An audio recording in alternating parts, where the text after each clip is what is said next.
পাপ করতে পারবে না, মানে পাপ করার ক্ষমতা সে হারিয়ে ফেলে, শয়তান তার কাছ থেকে অনেক দূরে চলে যায়।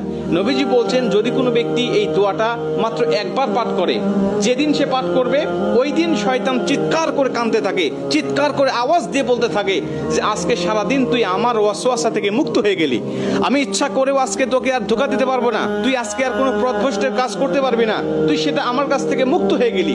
মানে এই দোয়াটার এতটাই পাওয়ার, এতটাই ক্ষমতা আল্লাহ পাক দিয়ে দিয়েছেন। অতএব আমরা এই দোয়াটা মুখস্থ রাখবো, ছোট্ট একটি দোয়া মুখস্থ করে প্রতিদিন আমরা তেলাওয়াত করব। আমরা কিন্তু অনেকেই আছি পাপ ছাড়তে চাই, কিন্তু আমরা এমন কিছু দেখি বা এমন কিছুর সম্মুখীন আমরা হয়ে যাই, ওটা দেখার পরে আমরা নিজের উপরে নিজের কন্ট্রোলটা হারিয়ে ফেলি, তখন আমরা পাপ করতে বাধ্য হই বা পাপ শয়তান আমাদেরকে করিয়ে ফেলে। এজন্য যদি আমরা প্রতিদিন অন্তত ফজরের নামাজের পরে এই দোয়াটা যদি পাঠ করতে পারি, তাহলে আমরা কিন্তু শয়তান থেকে মুক্ত থাকবো ওই দিন সারাদিন। আর শয়তান থেকে মুক্ত থাকার কারণে আমরা ইচ্ছা করলে ওই দিন পাপ করতে পারবো না। নবীজি এই দোয়াটা শিখিয়েছেন, আউযু বিল্লাহিল আযীম, আউযু বিল্লাহিল আযীম ওয়া বিওয়াজহিল কারীম ওয়া সুলতানিহিল কাদিম মিনাশ শাইতানির রাজীম। আমি আবারও দোয়াটা পাঠ করছি, যারা লিখে নিতে পারেন লিখে নেবেন, এবং প্রয়োজনে এটা ভিডিও আকারে যেহেতু এটা পাবলিশড হবে, আপনারা যারা ফেসবুকে দেখবেন আপনারা অবশ্যই এটা শেয়ার করে রেখে দিবেন টাইম লাইনে, প্রয়োজনে বারবার শুনে শুনে আপনি এটা মুখস্থ করে নেবেন। দোয়াটি হচ্ছে আউযু বিল্লাহিল আযীম ওয়া বিওয়াজহিল কারীম ওয়া সুলতানিহিল কাদিম মিনাশ শাইতানির রাজীম। এই দোয়াটা আপনি মুখস্থ করে নেবেন।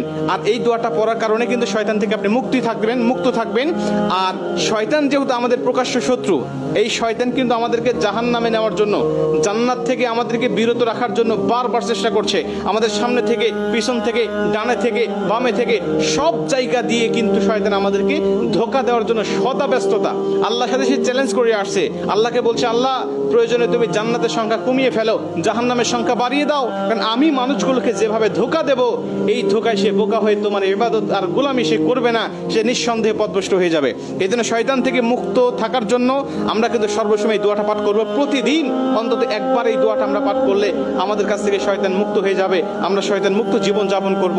আর আমাকে যদি শয়তান ওয়াসওয়াসা না দেয়, ওই দিন কিন্তু আমি পাপ করতে পারবো না, ইচ্ছা করলে পাপের কোনো কথাই আমার মধ্যে আসবে না। কারণ আমরা জানি ফেরেশতারা ইচ্ছা করলেও পাপ করতে পারে না, কারণ ফেরেশতাদেরকে শয়তান ধোঁকা দেয় না, আর ফেরেশতাদের কাছে শয়তান যায় না, তাই তাদের অকর্ম করার মতো বা পাপ করার মতো কোনো ক্ষমতা তাদের নাই। এর জন্য এই দোয়াটা আমরা সবাই মুখস্থ করে নিব এবং প্রতিদিন একবার হলেও পাঠ করবো ইনশাআল্লাহ।